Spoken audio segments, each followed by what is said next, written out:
Salam alaikum, moi c'est Sasso Hassan Mohamed, champion d'Afrique. J'habite à Humbouli et vous êtes au stade Hassan Goulet de notre club de l'équipe nationale. Je définis le judo comme un art martial, en fait un art pour se défendre, c'est un self-défense qui nous permet de se défendre en dehors du tapis et non seulement en dehors du tapis mais dans le judo aussi. D'accord? J'exerce le judo depuis mes 6 ans, depuis que je suis enfant. Et ça s'est transmis de famille à famille, qui vient de mes oncles, puis mon père, puis moi. Pardon? Vous aimez? Plus même.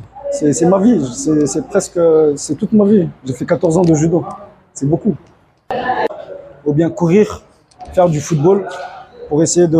En fait, pour éviter ça, il faut s'occuper de faire une activité sportive et ça ira.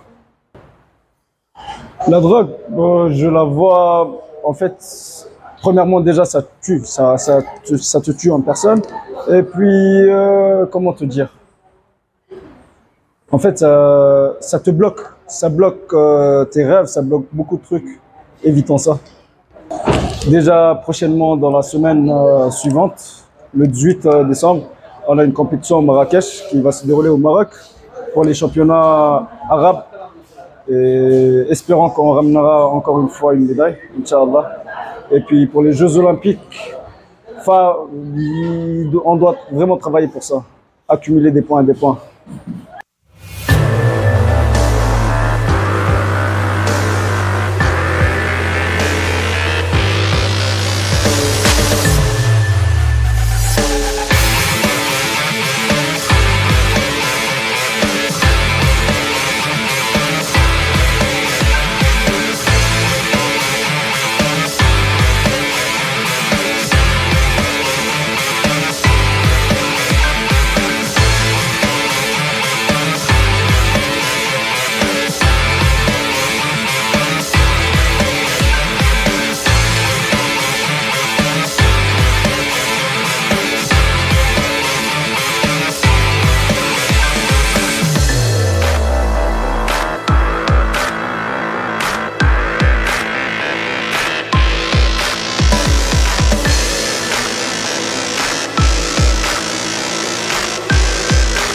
Top.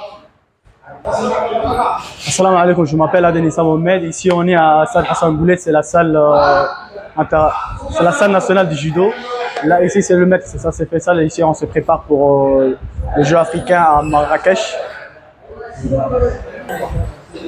Moi, j'ai commencé le judo à l'âge de 17 ans, à peu près, oui, à l'âge de 17 ans, c'est en 2016.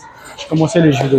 Et jusqu'à maintenant, je perçais dans le judo. Maintenant, je suis le premier, Inch'Allah. Je vais aller présenter Djibouti à Marrakech. Inch'Allah, on va ramener les médailles comme notre collègue champion, Sasso.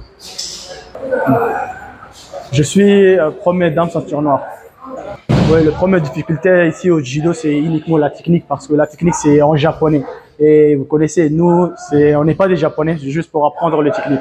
C'est un peu dur à prononcer les mots et apprendre le mot. Le mot, la technique plutôt.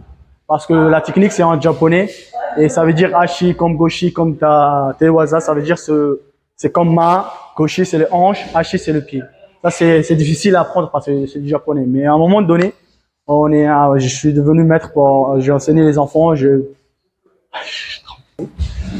voulais rajouter juste, je voulais remercier le président, ouais, un petit pouce. Ouais, je voulais remercier pour vraiment le président avec son subvention de bourse.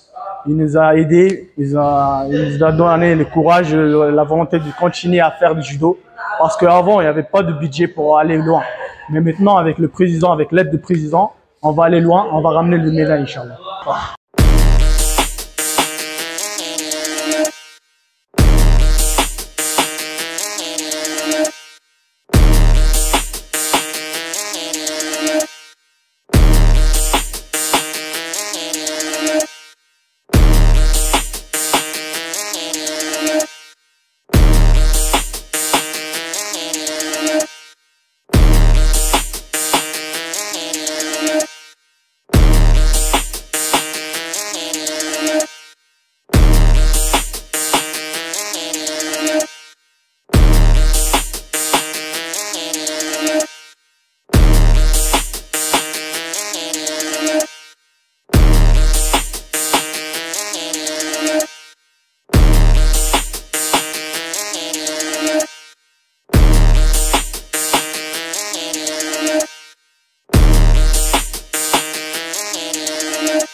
On peut pas s'arrêter, on peut pas comprimer ces expressions et ces émotions lorsque ton athlète, c'est vrai que ce n'est pas mon athlète à moi, il est l'athlète du CDC de HDD.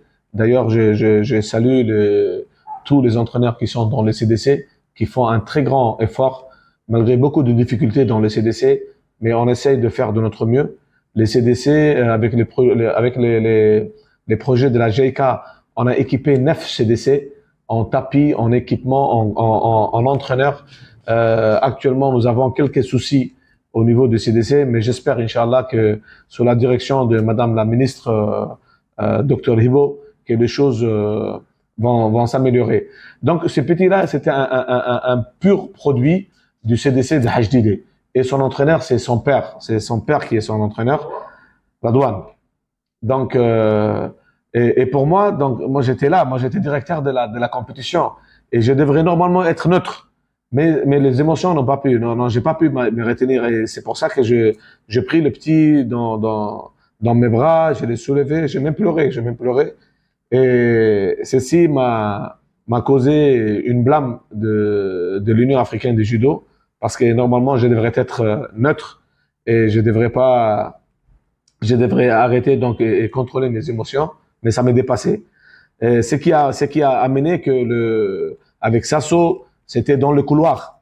Et je me suis arrêté, je me suis retenu et c'est dans le couloir que je le portais et je l'ai soulevé très haut parce que avoir 2 médailles d'or, entendre l'hymne national, voir tout un stade s'élever pour l'hymne national djiboutien, c'était fort, vraiment fort.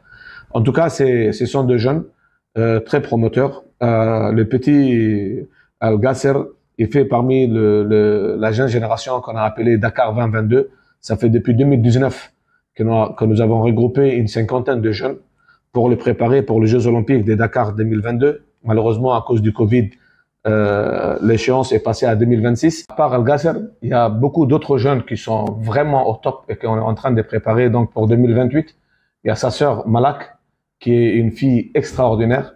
Il y a Abdelmalek Hassan Sasso, c'est le frère aussi du Sasso qui a gagné aussi la médaille. C'est un petit jeune qui est extraordinaire.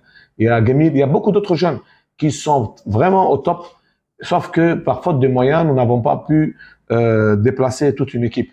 Mais Inch'Allah, dans les prochaines éditions, vous allez entendre d'autres noms sur la scène nationale et sur la scène internationale. Et puis donc, ces jeunes, vraiment, ils ont eu le moral et le courage, surtout lorsque Alexandre était avec eux, il était à leur côté. Alexandre, donc, comme beaucoup le connaissent, c'est un jeune qui était en équipe nationale française. Il a joué pour la France pendant 2 années. Et donc, après, il a préféré se retourner vers le pays de ses parents et de ses grands-parents. Et il a rejoint donc l'équipe nationale en 2019. Et depuis 2019, il nous a fait 9 médailles. Et il nous a donné vraiment un nom et du respect au niveau continental et au niveau régional et arabe. Et aussi grâce à ses résultats et grâce à son encouragement aux jeunes, que les jeunes aussi veulent entreprendre le chemin d'Alexandre. Donc, nous sommes vraiment fiers et donc Alexandre, Alexandre et beaucoup d'autres font partie donc du programme aussi d'élite soutenu par le président de la République, qu'on appelle la subvention IOG pour le sport d'élite. D'ailleurs, c'est grâce à cette subvention que beaucoup de déplacements se font et des bourses sont données. Et les jeunes Sasso et Gasser donc touchent de primes mensuelles et ceci leur permet donc de faire des études, leur permet de faire de la musculation, de bien se nourrir et de prendre part aussi à des compétitions. Donc, vu les ambitions, nous n'arrêtons pas à ces résultats. Le 18, Inch'Allah, une équipe va se déplacer à Marrakech pour prendre part au championnat d'Afrique, au championnat arabe junior et senior. Il n'y aura pas de cadets. Et Inch'Allah, on va essayer de faire ce qu'on peut pour faire briller encore les couleurs nationales. Mais il y a beaucoup d'autres programmes, il y a des championnats du monde, il y a des championnats d'Afrique, il y a beaucoup d'autres programmes et Inch'Allah, on sera au rendez-vous. Vous allez participer aux Jeux? Oui, aux Jeux Olympiques de Paris 2024, c'est Alexandre qui est en course.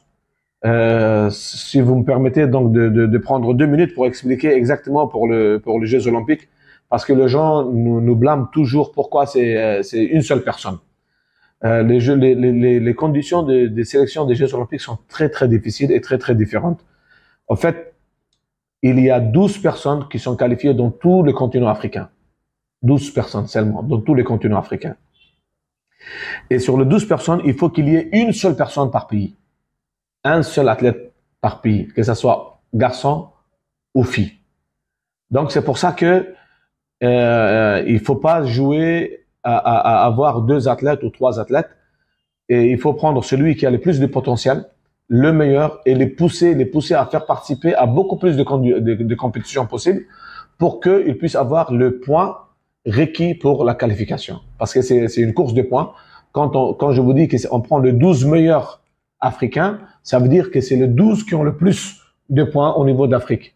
Et donc, il faut qu'il y ait une seule personne avec qui on fait cheval et on fait toutes les courses, toutes les compétitions possibles pour qu'on puisse avoir le plus de points et se qualifier. Malheureusement, aujourd'hui, on ne peut pas encore être parmi le 18 du top mondial parce que les 18 du top mondial sont qualifiés directement sur les ranking list.